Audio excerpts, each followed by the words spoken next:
Welcome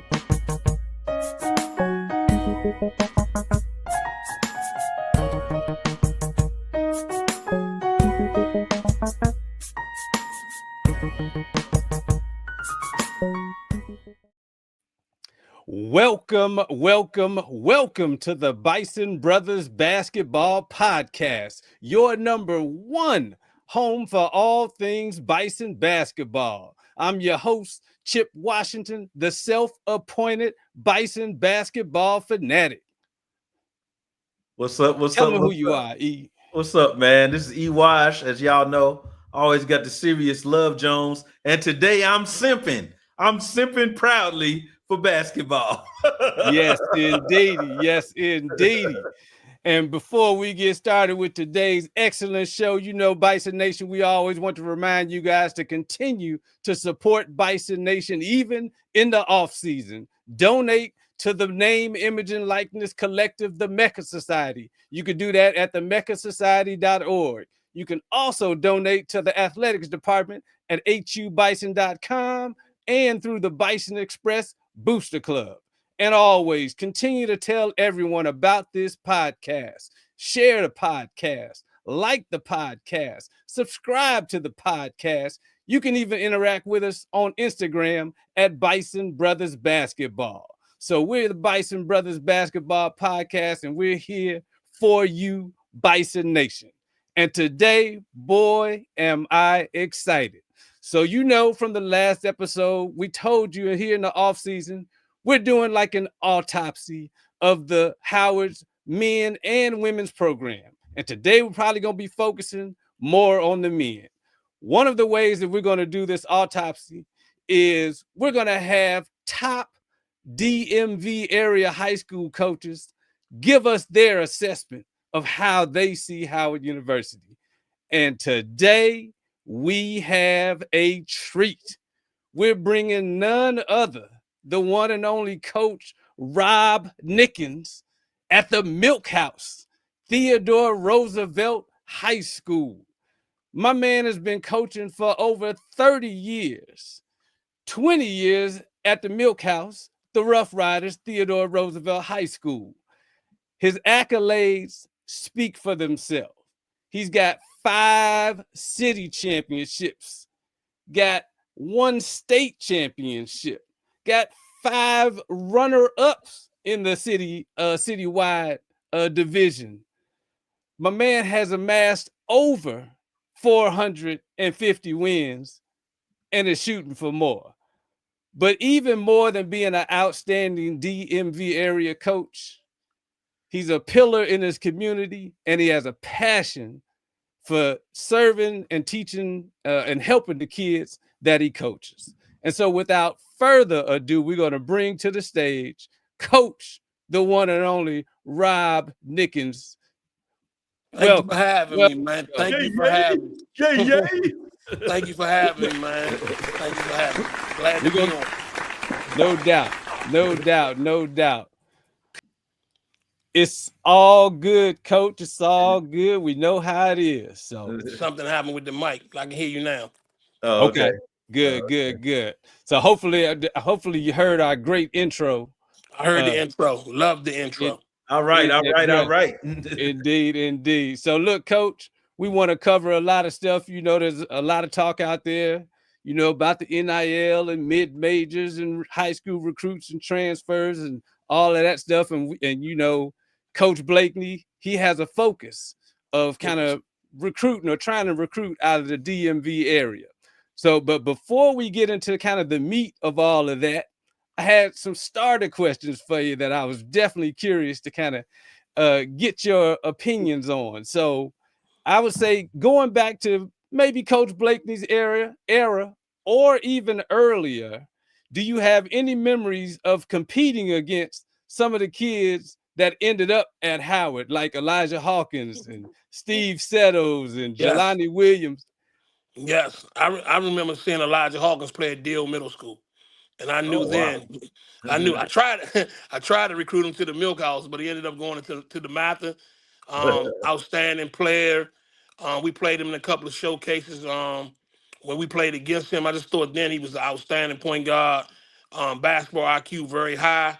A kid that can run your offense and get you into your stuff. You just seen what he just did this past year with Texas Tech. I Yeah. think he was the difference in their program. They had a lot of athletes, but they didn't have a natural point guard. And I think Elijah Hawkins' impact on that team took them all the way to the Elite Eight. And was what 4 points from getting to the Final Yeah, Four. So that's what. Yeah, you're right, it coach. shows the type of talent he is. Had an opportunity to see Steve Settles as well. Great player, lift, could run, can shoot, athletic. Um, can score at all three levels. Just a dynamite basketball player, and just Howard has had so many great players over the years that what Kenny Blakeney has done, I think in his era, man, is incredible, man. We talk about the championships, but we talk about the type of kids he's bringing up on the hill of the Mecca, man, yearly is incredible. So, hey, even one of my own kids, man, Marcus Dockery. So, you know, Oh, okay. Marcus Dockery played for me at Theodore Roosevelt. Um, we ain't gonna even talk about what he did at Roosevelt, but he became Yeah. one of the best players in the area. Went to the University of Maryland, played in Maryland as a true freshman. A lot of people don't know that. Came back to Okay. Howard, man, and won 2 MEAC championships, 2-time second team All MEAC, and probably hit one of the biggest 3-point shots in Howard basketball history. So, That's hey, true. man, we talking about True a that. kid that's really, really wanted that level. It's incredible. Like for me coaching Marcus to see what Marcus is now is incredible. I think Kenny Blakeney, Tyler Thornton and the staff at Howard has a lot to do with his development. He's come a long way in the last 3 years. Oh, awesome. Okay. Were you surprised that any of some of those kids ended up at Howard, kind of from the recruitment standpoint, like Doc and No, let me say this. Kenny Blakeney, Tyler Thornton, Rob, them guys get out. Okay. They really, really get out. And they recruit not only the top kids in this area, they recruit kids they're not the top kids in this area. They want to win at Howard. So they going to go after the best kid that fits the system and also going to go after kids that can help, man, develop not only in basketball, but in the game of life. Like I've had conversations with some of their coaches, and I've also always had, conversations with Kenny. It's not about winning with him. He's here to save lives. Basketball is a small piece of the puzzle. So that's why I have a lot of respect for Howard's program. Because they're not just trying to get you to play basketball. They're trying to get you a degree so you can take care of yourself and your family the rest of your life. And that means a lot this day and time. So, Man, that's awesome, man. I don't know when I'm going to get to DC, man, but I'm really looking forward. I hope I get to meet you, man. You seem like a really solid stand-up dude, man. I appreciate what you're saying, man. Yep. Yeah. So go ahead, E. I'll let you jump in with some of your questions. Well, I don't know if you heard, in doing some of my research today, man, Chip is my actual brother, and he already touched on, some of your accomplishments. But one of the things that I'm supposed to not be trying to do, a friend of mine told me, is you shouldn't be comparing people. If you say, oh, don't compare, because this particular person says comparison is the thief of joy, right? Okay. But I'm going to do it anyway. And in this instance, man, the comparison actually goes in your favor. Because when like I said, we kind of focus on the DMV, and since we both went to Howard, we kind of know a little history in the area and things like that. And I'm a little older than him, and when I was doing my research about you, it made me think about Bob Wade. And what he did at Dunbar, man, even though that's not directly DMV, but you actually got more wins than him. I don't know if you knew that. I didn't know that. Coach Wade is an icon. Man, he's an icon to me. Wow.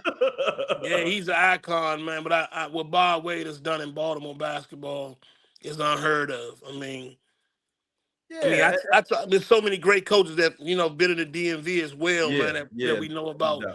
But Bob Wade is definitely special, and I know Coach Wade personally. Used to always go to Baltimore and play in his classic up there in Baltimore. He had every year in Morgan State. So he's the guy that I look up to, man. So you talk about Bob Wade, you talking about one of the best of all time, and no doubt, man, no doubt, man. He's when Georgetown was really the pipeline, and Muggsy Bogues ain't go there, but you know that team. They had Reggie Lewis, UNLV. Who's the UNLV David Wingate. Yeah. Oh man, so They were many low. players, man. I mean, So we're many undefeated. players. We're Yeah. undefeated. Didn't lose. Yeah. So So I was like, anytime you can wow, go this undefeated and not lose, you got a great situation. no doubt about it, man. Yeah, and then I think from what I understand, that's still considered one of the greatest high school teams of all time. You Correct. know, those that edition of the Poets. So yeah, man, I was just super impressed, and it made me also want to ask another question, man. You obviously know what you're doing and are successful. Have you ever coached in college or thought about coaching? What was your impetus for staying in one place? I guess is what I'm curious I about. mean, you know, just to be able to impact lives is why I think I've been at Roosevelt and been in DC public school coaching for the last 30 years, but at Roosevelt for the last 20 years. I'm not going to sit here and say today that I don't think about coaching at the college level. If the right opportunity comes about, then Mm-hmm. Rob Nickens would definitely take a look. Mm-hmm. To me, I'm telling you, my dream job, I told somebody this the other day. I played at Cloud County Community College in Kansas for 2 years, and Okay. it was in the Jayhawk Conference, which is the top junior college conference in the country. Okay. That's the job that Rob Nickens wants. I'm just Oh being real and wow. honest. Okay. I want the Cloud County job because I know I can impact kids in that way, but I'll be able to Mm-hmm. recruit nationally and bring some of the best talent in America to a junior college situation to get kids the opportunity to play at the next level, especially Yeah. with the way the rules have changed now. You know, Mm-hmm. kids getting that 2 years to play JUCO ball and not impact their eligibility. I Yeah. know I could probably build a powerhouse. So down the line, that's the job that I'm definitely, or any JUCO job. That's just me. I just want to do a JUCO situation. I don't Okay. need to be at the University of Houston. I don't need to be at Duke. I don't need to be at Virginia Tech. I Yeah. like to help and impact kids that need me most, and that's where I feel as though I can impact a kid. Not saying I wouldn't be able to do it at Division I level, Division II Yeah. level, make IA, but Yeah. I think I could really make an impact at that level. So that's what I'm looking forward to. Well, Okay. if the Yeah. opportunity presents itself. Okay. You can, yeah, see, that's, and you went right to the heart of it, man. You clearly, your love for the game and your love for the kids clearly comes through. And I never met you, so I'm not feeding you soup or nothing like that. But to be winning the way you win and stay put, I'm sure somebody had to try to get at you at some point. Oh yeah. I've had some calls come through. Yeah, I've definitely yeah. had some calls come through. Yeah. But like I said, I don't believe this is Rob Nickens doing this. I believe I'm playing a role for God. I Oh, don't go look ahead at now. I All don't right, look at preacher. I'm being honest, man. No, that's real. You don't last this long if it's about you. You don't. Oh, You know, amen. God Amen. has this plan for me. Amen. So I'm gonna follow his plan, and whatever road he lead me down, that's the Okay. road I'm gonna follow. I know I'm Okay. blessed. You don't stay somewhere 20 years without being blessed. Just so many things can happen in a 20-year span that could Mm-hmm. derail a situation. And I've been blessed Mm-hmm. to not only win championships, not only save kids' lives, but to be able to be steady and help a community for a long time. And I know that's a blessing from him. Oh man. You straight up preacher, man. Plus, you are really hitting on, a personal ethos, not only of mine, but of all of my Bison brothers. And you just really showing to me one of the things that I still hold to be true, and that is, first of all, like you said, if you look to serve and not be served, you can't go wrong, right? And then you're demonstrating, the fact that when you work in your own community, the impact goes far beyond, what people think is possible. And that's crazy. You touch on that. You know, there's a lot of things that come your way when you're trying to save lives. And I ain't gonna lie, a lot of negative things come your way, but you have to be No doubt. strong and understand that God is the only person that can have the final say. That's right. And I truly walk every day by his words. So, That's right. you That's know, right. and I was raised in a situation where my mom always told me to believe in him. And if you believe in him, then anything's possible. So That's it. that's how we gonna do it. We're gonna continue to do it for him. And the blessings that come with that, man, amen. I just appreciate what he's done for me. Oh, He could have put anybody in my role, and he picked me, so I'm blessed. yeah. Yeah, that also kind of touches on, again, the power of education too. Correct. I know in Georgia, to be a coach, you have to also be on the staff. You have to be a teacher Is that the case in the DMV as well? Not in the DMV. Not in the DMV. Basically you can apply for a position. If you qualified, then they can hire you. So don't have to be a teacher in the DMV. But I'm a recreation. I'm listening. No, go ahead. You go ahead. You got a segue for me there. Go ahead. I work for the Department of Park and Recreation as a role leader, which is an outreach worker, and that's what my job is to deal with. Doing outreach and helping kids, and no other way to do it. Basketball is a small piece of the puzzle, but impacting life is very more important than that. So I'm so glad you said that, because to be honest with you, you actually kind of remind me of my dad. My father taught brick masonry. He was the only person teaching brick masonry in Chicago public schools for I don't know how many years, man. Yep. And when we went to his homegoing service, the first person in the parking lot was one of his students. There you go. You know what I'm saying? There you go. So yeah, man, and he was a hoop fanatic too. He's the reason I got a basketball Jones. To tell you the God honest truth. There you go. There you go. Yeah, man. So yeah, I've always appreciated. As a matter of fact, I was a substitute teacher one summer in DC and Southeast. So I have much respect. Already know. Yeah, we know about that. Oh my God. Good. It's all good over there. Over that water. It's all good over there. Yeah, no doubt. A lot of diamonds over that water, though. Trust me. No doubt about it, man. I was glad to do it, to be honest with you. Yeah. There you go. No question. There you go. No question. Yep. Yeah. So I don't want to just So the other thing that popped in my mind, man, I saw an interview that you did, and it kind of touches on some of the same things we're talking about, which is you mentioned a lot of diamonds, right? Yep. One of the things that stood out to me yesterday was something that you brought up in a different interview, that the kid that was the MOP was not a 5-star recruit.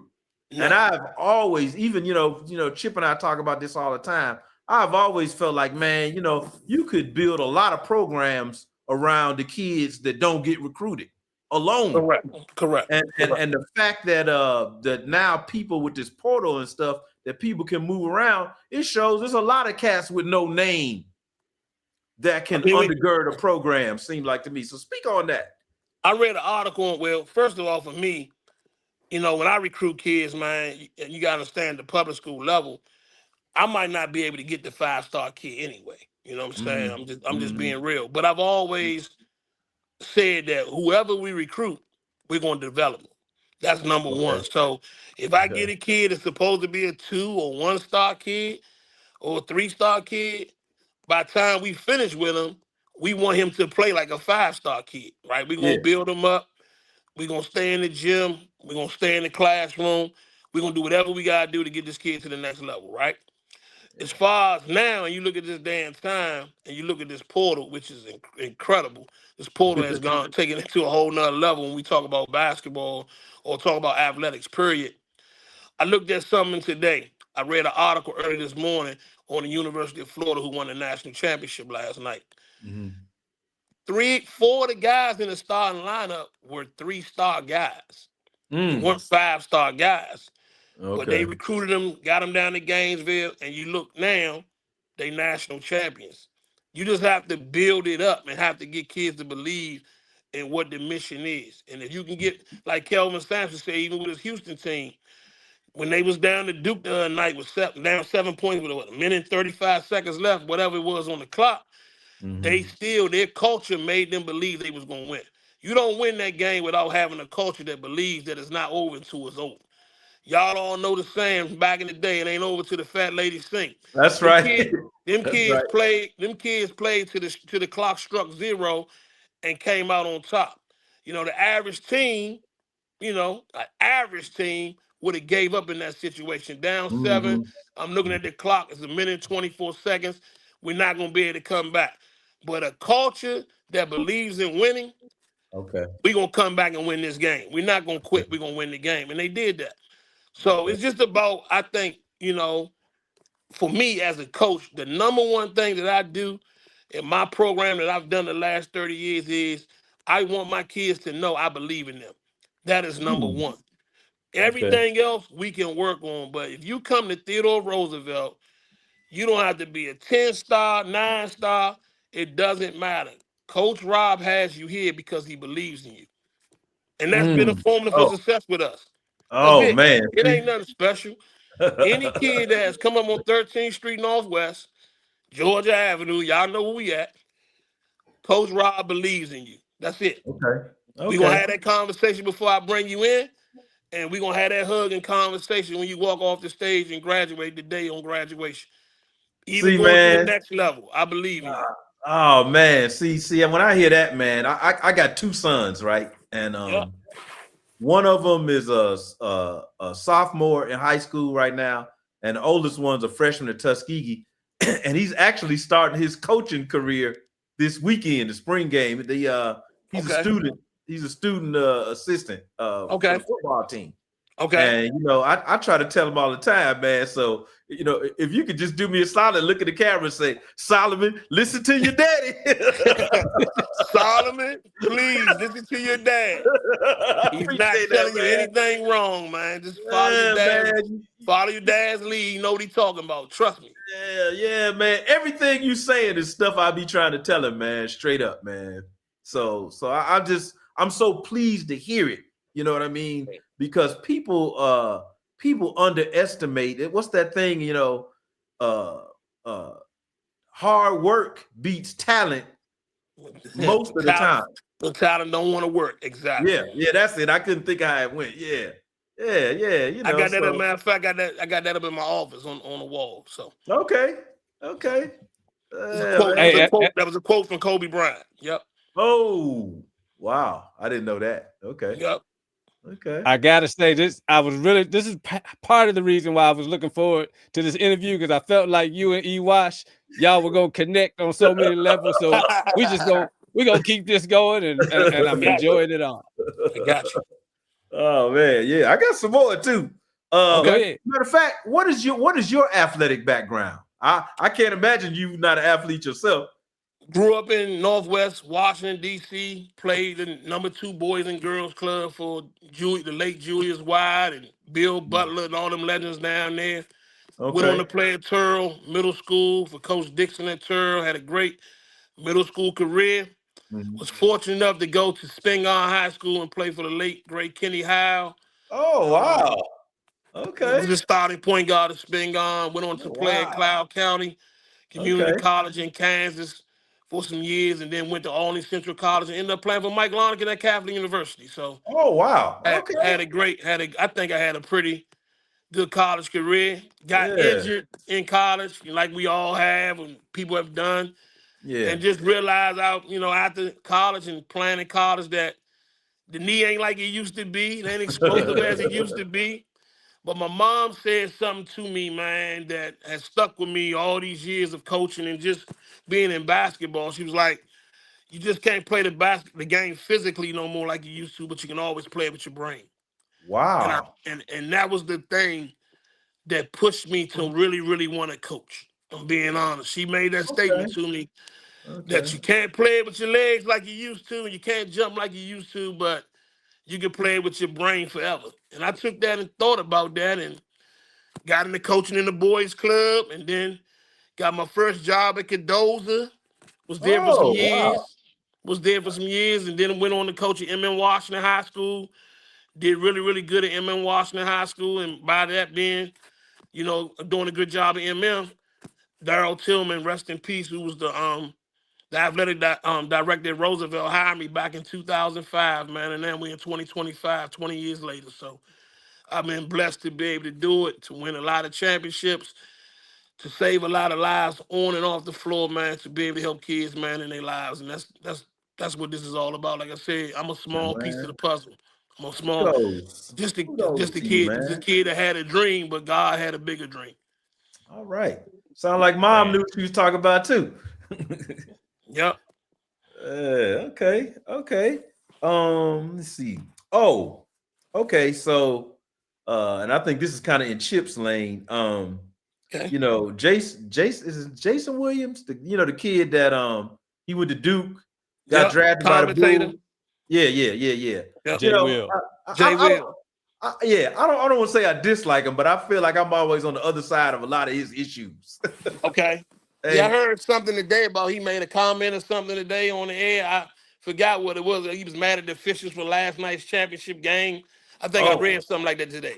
Okay, I didn't hear that one. This one's from about 2 days ago, or maybe even a little earlier. He said that NIL is going to be the death of the mid majors.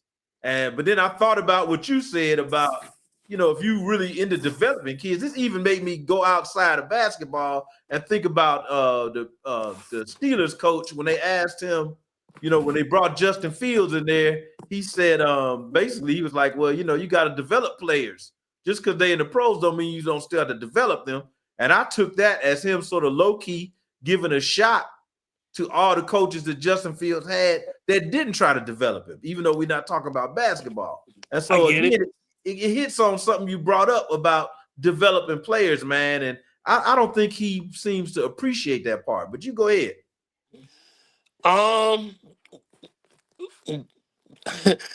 With Jay Will, I mean, he makes a lot of comments, but I mean, I think sometimes people have to say what they have to say. I mean, like Stephen A. Smith makes a lot of comments sometimes too that people don't agree with, but I think in his position, he has to say what he has to say. Yeah. The NIL, and I think, man, with the mid-major program, I think you still can find what you need to build a mid-major program. That's what I thought. I don't think it's going to completely blow, it out the water or anything like that. I think development is still going to be a key. I don't care who you bring in the building, you still got to develop, you still got to coach. Okay. Right? Okay. So prime example, here we go. Everybody knows now that Blake Harper. You beat me to it. Right? Everybody knows that. I know Blake Harper personally. I know his dad. I knew his mom. Rest in peace. His dad is I can't even talk about how impactful or the person that his dad is, right? Okay. Snub is a great guy. He cares about everybody. I've called him. Even if I've lost the game, I've called him big game and like, can I just talk to you? And he opens his doors for Coach Rob. Great father to him. Always there for him through the good and the bad. Okay. This is a kid that was at Gonzaga, as we all know. Wasn't a starter at Gonzaga. Right. We know that. Right. But really, really put time in, the work in, and made himself one of the best players in the country. No doubt. It's as simple as that. He went from, and I'm not going to say an average player, he went from being a great player to a greater player. That's what I'm going to say. He was always talented. Don't get this twisted. Okay. No matter what his role was at Gonzaga, Steve Turner, one of the best coaches in the country. Congratulations to Steve getting a job in Monverb as well. That's my guy. So happy for him. But Steve develops players all the time. So he was good at Gonzaga. But what Tyler Thornton and Kenny Blakeney them have done with him at Howard, nobody's seen that coming. Okay. But the kid stayed in the gym. Okay. And that's what we talking about. So he's a mid-major, low major, whatever you. And look what look what has happened now. Yeah. Now he's the most sought after guy on the board, right? That's what's up. So you're gonna get what you put in. You put I got a Chevy Tahoe. If I put regular gas in it, she probably not gonna give me the North Carolina as fast as I want to get to North Carolina. if I put 93 in her, I probably get there in 4.5 hours if I do what I need to do. You know what I'm saying? So you gotta put the work in. You can't duck the work. Yeah. I don't care who you are. I don't care how much money on the table. You gotta put the work in. And I'm just using him as an example because I've seen how he's blown up. But I always seen that he was a talented kid. Okay. But he just took it to a whole nother level. Yeah. You know what I'm saying? And I believe, that he's going to play professionally in the NBA. I really believe that. Okay. I don't know if it's this year, next year, whenever, but I believe his name will be called to play professional basketball in the NBA. He's that talented. But again, whoever comes in your program, whether it's mid-major, low major, high major, you still gonna have to develop them, NIL or not. You're gonna have to develop the talent. That's how I look at that. Go me ahead. jump in. Let me jump in. I got a related question because again, I guess from a media hype standpoint, and I don't know if it was Jay. No, I think it was Rick Pitino who said this, and I kind of wanted to I get your heard thoughts that. on it because like he basically saying high school players don't really have an option anymore. And so, to my question to you is that more media hype, or is it a real thing for high school freshmen?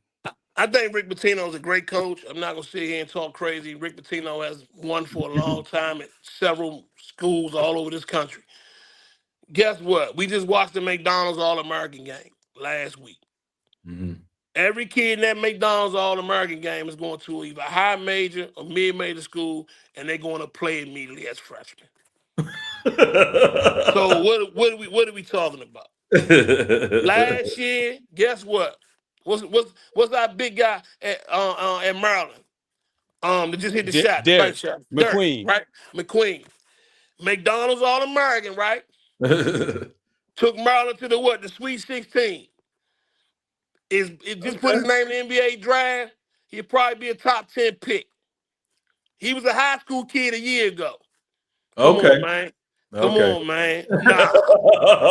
Not buying it at all. And like I said, I respect Rick Pitino. I think he's a great coach. But these high school kids can still make impacts. I just watched the Bruiser brothers just win the Geico National Championship 2 days ago. They gonna play at Duke immediately. Trust me. Yeah. Okay. And I'm not saying because Carlo Boozer's their father. These are two talented brothers that can flat out boogie. They gonna play. Okay. So just like this last year, guess what? Cooper Flagg was in high school. Tell me he can't play at the college level. Man, Cooper Flagg top 2 pick. Stop it, Rick Pitino.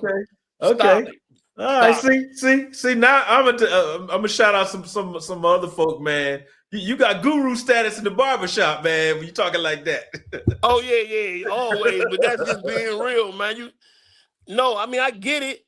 He said his statement was, how can I replace these guys with high school guys? Well, if you got the right high school guy, you can replace these guys. Mm-hmm. Gotta be the right. It might gotta be the right high school guy, but there's a lot of good high school guys that can step in and play at St. John's immediately. Trust me. Because they playing at Duke, they playing at Florida, they playing at Arkansas, they playing all over the country. So, no, that was just a statement that I think he made. But when you go back and look at it, it ain't accurate as it need to be because these guys that we're talking about are stepping on major college programs like Duke, Maryland, and all the rest of them, and they playing the meet, and some of them are the best players on their team is true freshmen. So I don't buy that. No. Okay. All right. Mm-hmm. All right. Go ahead, Chip. Right. I got one more. So kind of diving into my lane, kind of from and it's still kind of an autopsy, if you will, but to really get your insight. And I heard I watched a lot of the interview from the game related podcast. And matter of fact, I want to make sure I give them guys a shout. I told them I'd give them a shout out because that interview that you did with them was outstanding. I love them guys. They're my guys. Great. So I'm encouraged.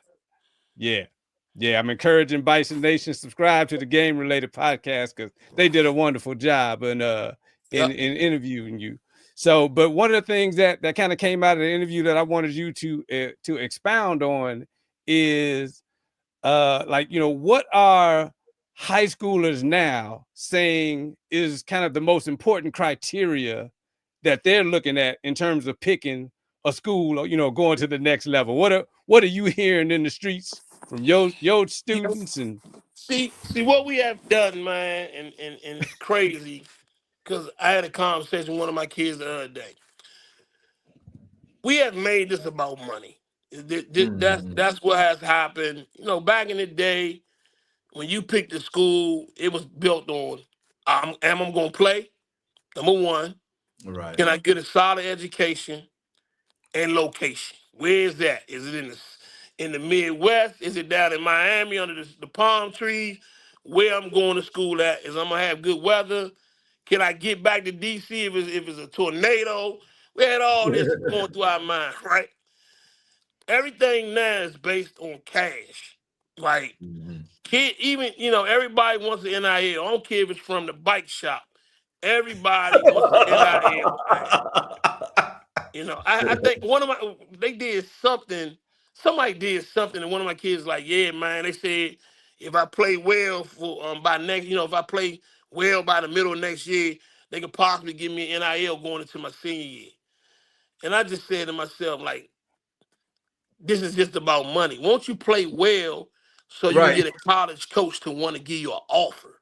Right. We ain't even talking about no NIL. Let's get an offer first. Yeah. And if you get an offer, then possibly down the line, you possibly can get an NIL. I think we hitting it. We got this misconception that it's all about money, and it shouldn't be about money. You still want to be able to get a good education and go to the right school for you. And if you're that talented and you're that good, then all the NIL stuff's going to come anyway. Yeah. That's how we have to explain it to these kids. And if we're not giving it to them like that, we doing them a disservice, because in the long run, they're gonna be left out and they're gonna be stuck and they're gonna have no avenue to get out of it. None. I'm coaching. So like I'm the head coach of DC Premier's 15 UAA team, right? Travel team. Okay. And I see some of the I'm on the circuit now, and I see some of the talent on the circuit. And I just say to myself, man, all these kids on the circuit, all over the place. Everybody's not gonna get the money they think they're supposed to get. Oh man. And that's what's so sad about this, because we got kids that's banking on this NIL that they're gonna be able to take care of their families and do all this with this NIL money. And unfortunately, they're not gonna even be able to get it. And they're gonna be stuck, man. And that's what worries me about basketball now. Oh. Like, this is just about money, man. It's nothing. It should be about more than just money. It should be about you going to, like mom and dad tell you back in the day, man. Get the paper, man. You get the paper, man. Everything else will take care of itself. Well, I'm Well, sorry, Coach. no, Go I'm ahead. listening to you. I'm listening to you. So that makes me think of something else I wanted to ask you, man. It's a great segue, man, because I hear this all the time. The things that you talk about that seem positive to me seem to always manifest, and then still people want to go in the other direction. Right.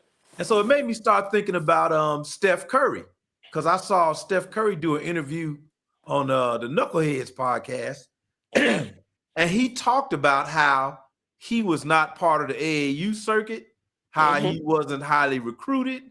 And he said, well, since nobody's checking for me, and obviously he had a dad to kind of mentor him, I'm just going to work on my game. And I said, wow, more people need to hear this, right? And I'm not trying to be one of them, contrary to what my kids think, I'm not trying to be a LeBron basher, right? But sometimes I think some of the issues that come up with LeBron, and again, I know I ain't supposed to be comparing, but when you compare him to Steph Curry, I think Steph Curry keeps it more about basketball. So don't as many of those things come up for him. You know what I mean? He's not always trying to get some accolade or get somebody to talk about him. He just does his thing, man. And the fact that he's not leaping tall buildings in a single bound, and in other words, his game is not all physical anyway. No. You know what I mean? And he shouldn't be able to do what he's doing based on the logic of the way most people think about the game, but there he is still doing it. Totally agree. So let's talk about Steph Curry's journey. At Davidson, unheralded, played for a great coach though at Davidson. And when his coming out party was the NCAA tournament when he bust Georgetown, right? That was his coming out party. Scored like 35, 40 points against Georgetown that year or whatever in the tournament. Yeah. But even getting drafted, when he got drafted, Steph Curry, if you notice, man, continues to work. Like, he continues to work. every summer. If you look at this past summer, we don't win the gold without Steph Curry. He carried us, No doubt. right? We had a lot of great players in that team, but when we got in, I call it dark waters out in the ocean. That's what I call it. When it got real dark out there in the ocean, it was only one life vest, if you know what I'm talking about, and that was Steph Curry. He saved the United States, hitting shot after shot after shot, to the point where all these, I'm gonna say, I call them our gangsters on that team who supposed to be the ones that's supposed to be them guys. Right. Start knowing, let's get that thing to Steph Curry, right? Yeah. Right. Coach. Because at the end, we at the end, ain't nobody wanted right. but him. He looked off LeBron. He looked off KD. Like, no, I got it. Everybody got up off of that. It wasn't nobody that wanted that like he did, right? That's which is okay, because they understood, let's get this gold medal. This the guy that can get us home.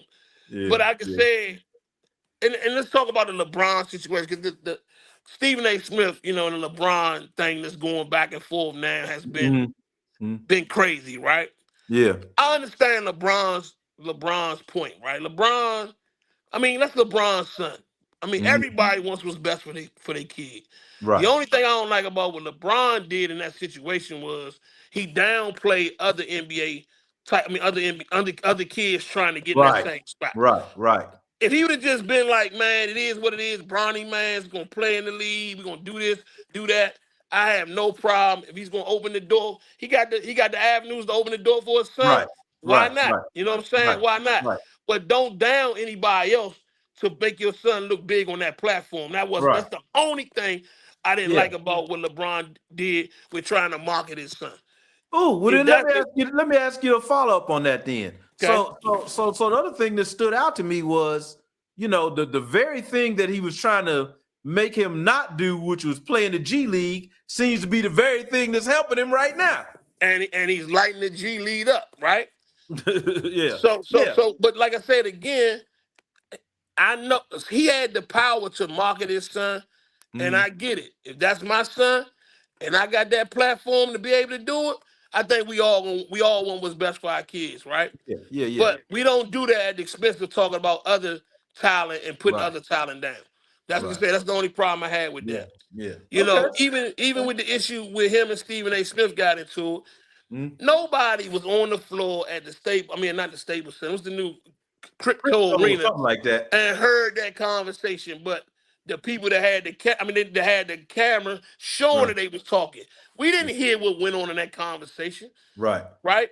Stephen A. Smith that came on the air saying if he would have did this, he would have swung on LeBron.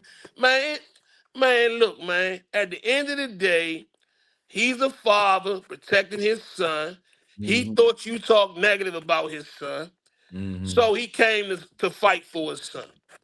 That's it. That's all. Social media has blown that thing up way out of proportion.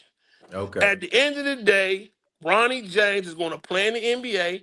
We don't know how long, but because he's LeBron's son, he's going to get his shot. That's it. That's all. We can't stop that. He got drafted by the Lakers because of LeBron James, man. It was a lot of other people on the board at that time that was worthy of getting drafted before him. We know that. But LeBron James is the king. We gonna try. He made the call. If Bronny is there 54, 52, y'all better take him. And they took him. Rob Pelinka ain't gonna buck that. He's the best player on your team. Why is he gonna buck that? I want my son. He already been saying he wanted his son to play with him in the NBA. Come on, man. You think Jenny Buss don't owe that to LeBron James? They had to do that. Okay. So that was already set up, man. They had to. Chip, you know where I'm going with this next one. You know where I'm going with this next one. I'm ready. Who's the GOAT, Coach? Who's the GOAT? Come on, man. Guess what? God did it this way, and I'm gonna give it to you the way God did it. Okay. It's 3 mics that are greatest of all time. Okay. Mike Tyson, Michael Jackson, Michael Jordan. All right, That's Coach. it. That's what That's I'm all. talking about. 3 Three mics. mics. He made them all the same. It ain't no Tyson, Hey. Jackson, Jordan. Done with that. Up. That's what's up. Look, we had two of the young guys on the squad on Jelani Williams, the Sidwell guy. He picked LeBron as his GOAT. So did OKK. Yep. So did Cameron Shackley. Okay, we were Man, like, I I don't know know, what we're man. gonna. LeBron's had a heck of a run. He 4-6 in the finals. Yeah. Michael Jordan has never lost in the finals, man. Yeah. I got love for him, man. And I got love for LeBron. Nobody's gonna have the run LeBron has had, but I mean, just right now, LeBron playing at 41 years old. Man, you're not gonna see that no more. Yeah. But when you talking about Money Mike, man, it's a whole different story, man. And to sort of bring it back home to the kids, because I'm around a lot of kids, and when I hear their answers and their perspective on how they're coached and how they respond to adversity and the way they go about things, that's one of the other things that I feel like is sort of the downside of, let's say, the way things play out publicly in terms of how LeBron goes about certain things, Correct. But, correct. Hey, I'm old school, so. Yeah, but like I said, they both great. I mean, you would have to. I mean, Kobe Bryant need to be in that conversation as well. But I tell people all the time, man. To me, I don't think the guy that has really changed basketball gets enough credit. To me, the two big guys that I thought changed. We already know what Bill Russell did, right? Right, no doubt. Unheard of. We don't talk about him like we should, but unheard of. Yep. Kareem, the sky hook changed the game of basketball, man. Okay. Like you could not defend Kareem at all, right? Okay. And then when you look at Wilt Chamberlain, they had to build it. Thank you, Coach. They had to build the lane different for him, man. You had to ban Duncan, man, because of him. You know what I'm saying? So we need to start talking more about them guys as well. We know them guys up really up on the Mount Rushmore to me. I ain't gonna lie. Wilt Chamberlain, I go back and watch videos of what Wilt Chamberlain was doing, man. That was crazy basketball. He just dominated the game, man, like no other to me. The way he blocked shots and ran the floor was crazy, man. And what people don't appreciate, and I was saying this to somebody else recently, when you comparing stuff across eras and all this and that, blah, blah, blah, people don't, with track, there ain't a whole lot of debating. You either running a certain time or you not. And he was a world-class track athlete on top of everything else he did. That's what I'm saying, imagine a 7-foot guy running a 440-second something 440-yard That's dash. crazy. That's crazy. insane, man. It's insane. Yeah, it is. He just, I mean, that night he scored. Do that. Man scored 100 points. I forgot how many rebounds he had. Yeah, man, something just insane numbers that, man, you can't even put up on a video game. So that type of guy. Yeah, he's just different. Yeah. Okay. So hey, and we surveyed a few kind of as a segue maybe, but we surveyed a few Bison fans, and they had some questions for you. So I want to give a shout out to my man Mac Jones. He's a Howard Bison fan, and kind of on this kind of NIL and transfer portal days. He wanted to know, how are you preparing student athletes now to kind of get ready for this transfer portal NIL? You got to have conversations about what's going on and how the market looks. That's what we do.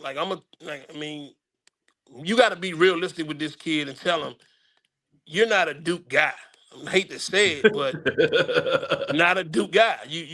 Can you play at UMBC? Possibly. What would that look like, for you to be able to play in a program like that? Is with the NIL situation, what's on the table with the offer? What comes with the offer? So, who's going to back you in this situation? What are you looking for in an NIL? You got to have conversation with kids this day and time, because a lot of them don't know and they get themselves in trouble, but it's best to be educated on what what you're getting into. And that's what I always try to tell my guys and try to talk to them about. So, That's how I look at that. Okay. And what would you say to the parents to sort of piggyback on that? Because I find, to be honest with you, you know, in the interest of full disclosure, I was on the booster club at my son's high school for the football team, and I'm just amazed at some of the perspectives that are so not in touch with reality. And he's supposed to be the advocates for the kids. You know, it's amazing. Yeah, you know, for the parents as well, you know, and it's crazy, they got a lot of stuff going on as far as now, you know, seminars and workshops where you can come in and find out more about it. The NCAA does some things on the website that you can pull up on NIL and, you know, what is legal, what is illegal. But you just got to get more invested and then understanding the level that your son or possibly your daughter can play at and look into it, you know, and figure out, you know, what's on the table for them, you know, in a scholarship situation or with the NIL. I wanna know. And I'm gonna ask, you know, I'm gonna talk to the coaches and the athletic department at the school and everything to find out like what's really the situation for my child. There's nothing wrong with asking questions and learning about, you know, what can help your own child. So gotta be more active as a parent to get involved because this has changed sports. It's totally different from where it used to be back in the day. My mom only cared about, hey, is he gonna all his classes and books paid for? Is his room and board paid for? And is he gonna get 3 meals? That's all she cared about. Right. You know, if he gonna get 3 meals a day, I ain't gotta worry about sending no food out to the Midwest. And is he gonna have somewhere to lay his head? And is his classes and books paid for? That's what she asked. You gotta ask the questions. You gotta ask the questions. So yeah, definitely. Okay. So let's say so now over your 30 years of coaching, and I suspect it may have changed in the recent years, but what has been Howard's reputation as a basketball program?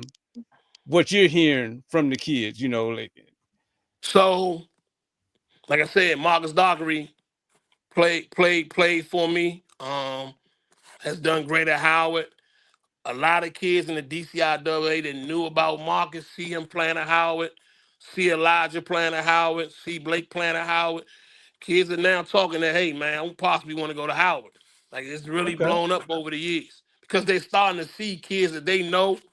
You know, that like you said, Jelani, a Sidwell grad, won championships at Sidwell. They see these kids now and they see them playing at Howard. So that's making Howard look really, really good, man, in the basketball landscape of DC. People are starting to really talk about Howard University. So, hey, if you want to play for a good program and get recognition, it ain't nothing like staying home. You can stay home and do that now. Blake Harper is proving that. Gonzaga ain't far from him, what, 2 miles? Yeah. And he what? MEAC player of the year as a freshman? Right. Hey man, it ain't too much to talk about. That's how you get it done. It ain't nothing, you know, anybody, I ain't gonna say anybody can do it, but it can be done. He just proved that it can be done. Okay. And so from your vantage point, what would you say is the perfect type of kid for Howard? Like, you know, what type of kid is good for Howard University basketball? A kid that wants to get it done academically first. Okay. A kid that want to play for great coaches, because Howard has great basketball coaches now. I'm not saying they haven't before, but I know these guys personally. I knew Kevin Nickelberry personally, so I think Nick did a great job at Howard as well. One of my mentors was the head coach at Howard, who's like the number one person I call now when I have a basketball question, Mike McLeese, the great Mike McLeese from Dunbar High. He was the head coach at Howard. So Howard's had a long string of great coaches, but a good kid for Howard is a kid that wants to get it done academically, a kid that wants to believe and trust in coaches getting them better, and a kid that understands that playing in the MEAC can be just as big as playing and playing in the ACC. I'm being honest. It's what you make of it. Blake Harper is now getting all this portal interest because what he did at Howard. Right. Yeah. See, that's what I'm saying. If you can play, people gonna see you, and that's what I tell my kids at Roosevelt. No matter how good you think you are, how bad you think you are, if you go on this floor and do what you need to do what you need to do, people will find you. So just go out here and do what you need to do. And Blake Harper, as a true freshman, showed that not only was he one of the best freshmen in the country, he's one of the best players in the country in 2025. Period. Okay. Yeah, I also think, and this makes me want to ask you this question. I also think that it seems as though that this came up in the tournament as well. That a lot of teams that were successful had older students, right? Correct. And that seems to be something that the Howard coaching staff seems to take advantage of as well. You know, you don't have to have all diaper dandies to use Dick Vitale's nomenclature. You know. Yeah, I think they've done a great job of bringing in some guys that had some experience that's already played at the college level. What's the kid that played at LaSalle at McQueen? Is it Anwar? Anwar Gill. Anwar Gill. I know him. I know his dad. I know their family. He's been a household name in the city for a while. He's a great player. I thought he helped them this year. You know, doing what they needed to do. Just a lot of what's the kid that played on Bronny's high school team?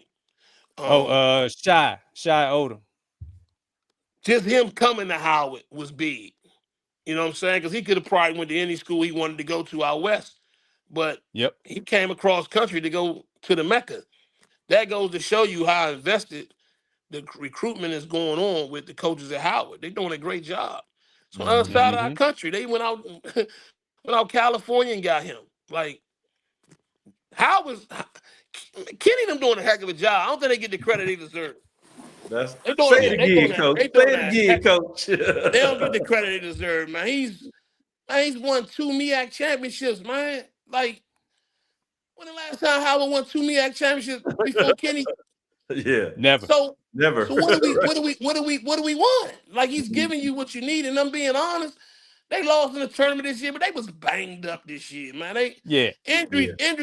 Injuries stopped them this year. It wasn't Kenny and them, it was injuries that stopped them. They didn't have their full team all year. I think, a healthy Howard Bison team this year could have three-peated. I really believe that. Okay.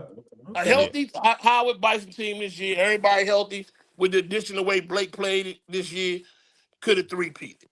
For real. So I can't wait to see what's in store for next year.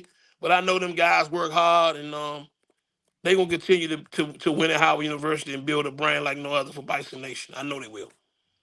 And you know what? Look, speaking of next year, I know we got a guy coming in from Lehigh. I don't know. I'm sure you know him. Can you tell about Cam Gillus? What can you tell us about? What can you tell us about Cam coming?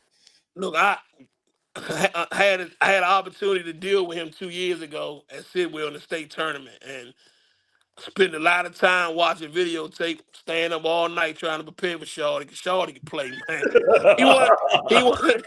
He one of the best young point guards in the country to me. Like, I think at Lehigh he did well this year, but I think in Howard's system and the way, Kenny, they play their style of play, and the way, Tyler works with the point guards, and I think he's going to be a big time player for Howard next year.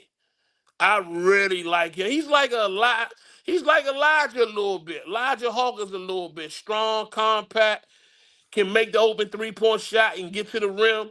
He reminds you a lot of Elijah Hawkins. You're gonna really like him. You got Chip swooning over there.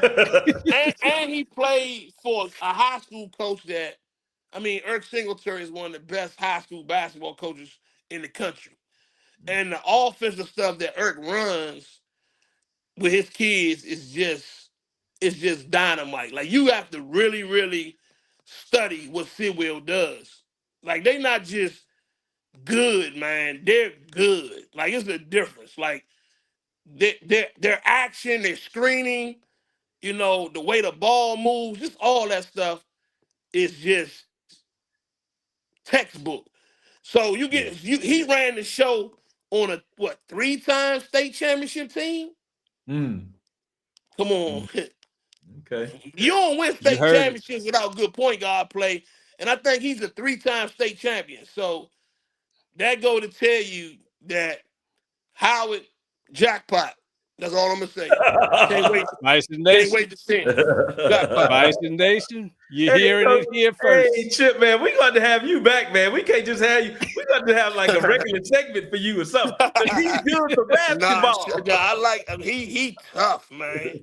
His little brother at Sidwell, I think he just committed somewhere too, but they both tough and they can play. He downhill, he's strong.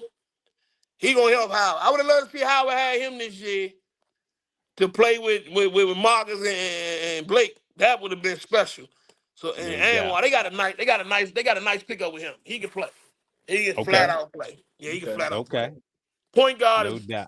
you can go to sleep tonight, Chip. Point guard is taken care of.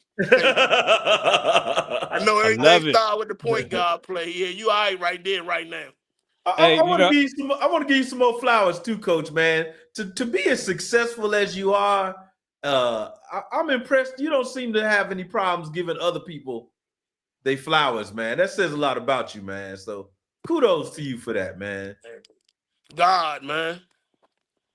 That's it. No doubt. you don't look what you and Chip at today. That's God. That's right. That's right. We had nothing to do with the story. We only playing a role. Just remember that. Oh, okay. Okay. That's we only playing a role. Yep. What's up? That's what's up, man. So now one thing I wanted to pick your brain on, because I feel like, and this is where I need Eric to kick in as the Chicago hoop aficionado. I think maybe it was on that same game related podcast.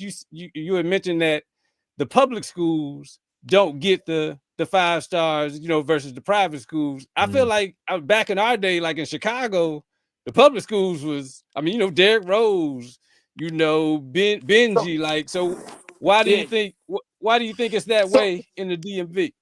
So I meant the way I said it was that we don't always get the 5-star guys. Now we might, like I had a Marcus Dockery. I would say Marcus Dockery is a 4 5-star guy. So but most of the times we get talent from the middle schools in DC and have to build that up. Where on their side, they're getting more of the private school, middle school kids. So that's the difference. Well, I don't get a lot of the private school, middle school kids. Yeah. They keep them kids at home on top of being able to touch what we can get with the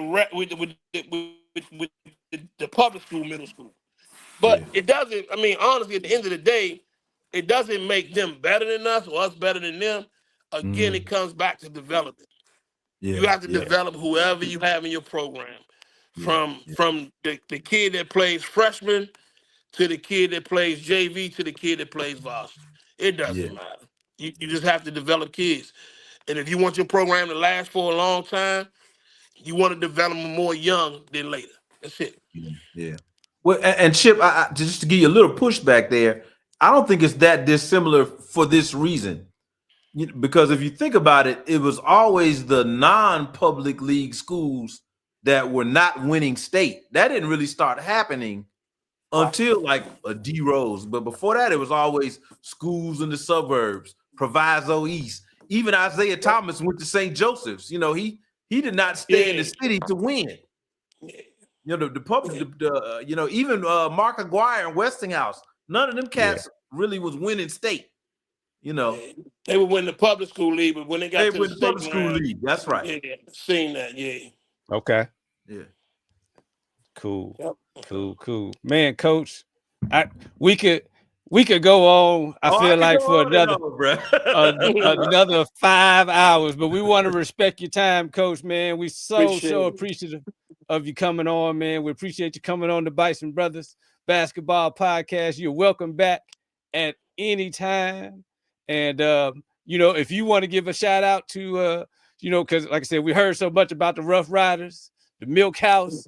Anything you want to say to those middle schoolers that's out there, they're trying to figure out where to go so they can eventually end up at Howard? Say what you got to say. Honestly, man, I just want to tell kids, man, pick the best situation for you. Like, everybody can't play at the highest school. Everybody can't play at the lowest tier school. Everybody can't play. You have to pick what's best for you. Like that's just like even going to a college. You want to pick what's best for you. You don't want to pick where your Oh, we might have some technical difficulties with just Coach. find what's Yeah. best for you in school and in basketball and in life. That's You it. know, this job might be what's best for you, but that job over there is for your brother or your cousin or your best friend or whatever. That's not the job for you. So find what's best for you. That's what I tell my kids all the time. Okay. Find what's best for you. I think that's a life lesson. Find what's best for you. Or find what God has intended for you. Oh, there it is. There it is. I'm gonna make it my business to look you up when I come to DC, Coach. Man, come on to DC. You always welcome in the MilkHouse, man. We like, man, open door policy. You ain't got called. Just come say, man, let me speak to All Coach right. Rob. All right. All No right. doubt, I'm no. gonna do it. I'm So gonna take you up on it, bro. I'll end it with kind of still a Howard related question, and you can kind of wrap it up with this. Okay. How did you develop your relationship with Tyler and Coach Blakeney and the staff when they came to DC? So with Kenny, you know, I can say that I've been knowing him for. I don't even call him Kenny. I call him Poop. So we've been friends for a long time. I've been knowing him since I was young. So we always used to just kick it back in the day. I know his whole family. Um, when he started recruiting Marcus Dockery, that made it. I mean, we were already close, but that made us stronger. Like Oh, that good. that situation made us stronger. And I could tell and I could see the passion and how much he cared about Marcus outside of basketball. And that's something that I wanted to, really, really say about their staff. They care about kids way more than they care about basketball. And that's why they've been able to turn the tide so fast. Mhm. No Yeah, doubt, no yeah, doubt. yeah, yeah. And see, you just They do him you and Coach destroying the Marks and myth. them. I'm Huh? sorry. I'm sorry. I'm just saying you just destroying the myth that we don't work together as a community, that black men don't do this, that, and the third. You Nah. just destroying all of I that, don't have bro. nothing but great things to say about Kenny Blakeney, Tyler Thornton, Coach Marks, and that Howard University coaching staff. Yeah, it they do a great job. Like I said, they're really really good people. Like they care about their kids. You can't say nothing negative about them. Not around me anyway. Nah, nah. Cause I Yeah, seen no it doubt. firsthand. Yeah. I seen it firsthand. And, a lot of times we hear things, but if you're around it and you get it firsthand, what can you say negative? I seen firsthand that they do it the right way. They do it on and off the floor, and they care about their kids. And I'm just fortunate enough to have a kid that played for me that was in their program that I've seen what they've done with him. So nothing but praise for Bison Nation and Howard University basketball. All right. Nothing but praise. All right. Well, if you don't mind, Mhm. Coach, I'm gonna get your contact info from Chip, man. I'm gonna hit you up, man. Please get my All right. contact from All right. E, man. I mean from Chip. He'll take care of you, All right. and we No go Appreciate from it. doubt, there. no doubt.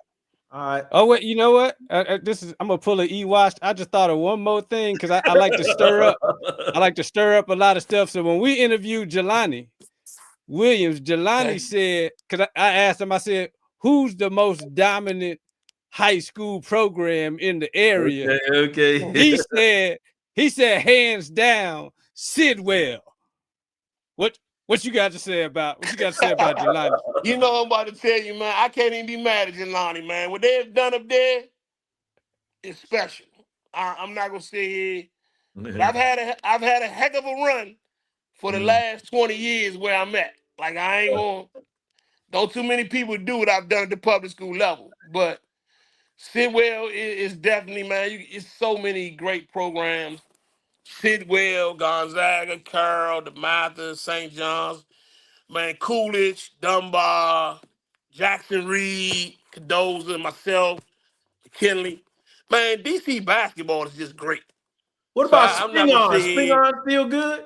Spingarn closed. My high school unfortunately closed 10 years ago, but guess Oh, what? wow. We're the only program that had two top 75 guys from the NBA. Nobody can say that.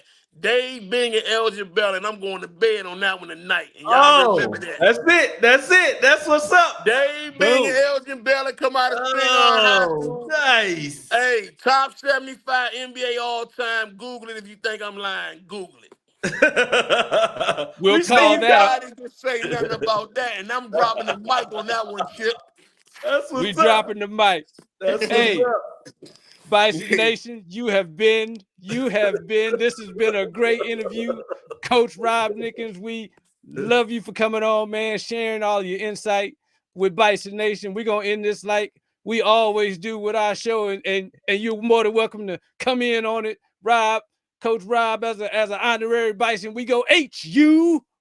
You know. Man, E, I don't know about you. That was an awesome interview, man. Coach Nickens brought the noise, man. I was so impressed. I was impressed before the interview. Even more impressed now, man. No doubt, man. No doubt. I think, as you pointed out, you could tell he's a pillar, in the community, man. Really, really loves the kids, what he's doing, the passion. And I can see how him and Coach Blakeney connect. Right. And the staff in general, man. It seems like they all love the kids, man, and want the best for the kids. So yeah. No doubt. It says a lot about both of them, man. It makes me so glad that I went to Howard for this reason, because you get to immerse yourself in that culture, and he embodies that culture. Like I said, to talk to him and for him to make me think of Bob Wade. I didn't even get to mention the John Thompson thing. I didn't, it's just so many places we could have went with that, man, because of knowing DC and how, it's a chocolate city. There are a few places that I consider chocolate cities, obviously, DC, Atlanta, Chicago, the Bay Area. You've been in LA more than me, so I don't know how that kind of shakes out, Houston, I guess, a little bit, and New Orleans are the ones that pop in my mind the most, But yeah, no, man, he just shows you what we can do in one sense out of the spotlight, because what he's doing is really echoing up to what's going on at Howard, what's going on in the MEAC, and it doesn't have to stop just with basketball. He was just so inspiring to listen to, somebody with that kind of commitment, doing the things that people say we don't do every day without, a whole lot of fanfare, and getting results on top of that. Right. Just awesome, man. Just an awesome human being, man. Well, Bison Nation, I hope you appreciated that. We have more high school coaches coming down the pipeline to give you some insight as to how Howard is perceived out here in these DC streets. So just continue to stay connected to the podcast, subscribe to the podcast, like the podcast, share the podcast, interact with us on Instagram at Bison Brothers Basketball, so that you can continue to hear great interviews like we just had with the awesome Coach Rob Nickens. So we just appreciate you. And I'm sorry. And you get to see that there's a vision out there, and we're not the only ones that have it. There's no vision, the people perish, but clearly we not perishing because we got a vision, man. I can't say enough. No doubt. I can't say no doubt. That was oh man. You hit a home run on that one, man. Hey, that's as Coach Rob said, that's God.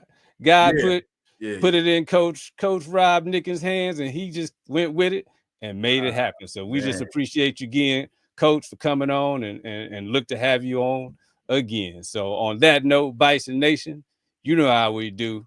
Continue to support this championship culture. Continue to support this dream factory by donating to the Mecca Society at the meccasociety.org, or you can do it at hubison.com. You can give to the athletic department or through the Bison Express Booster Club.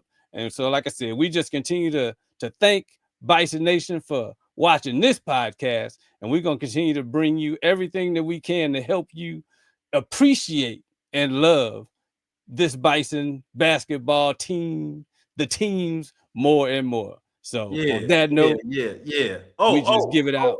And one more thing. And one more. Let's dream God-sized dreams, Bison Nation. You know, not man-sized dreams, God-sized dreams. Don't think small. That's all I want to say. Don't think small, man. And on that note, again, HU, you know. know.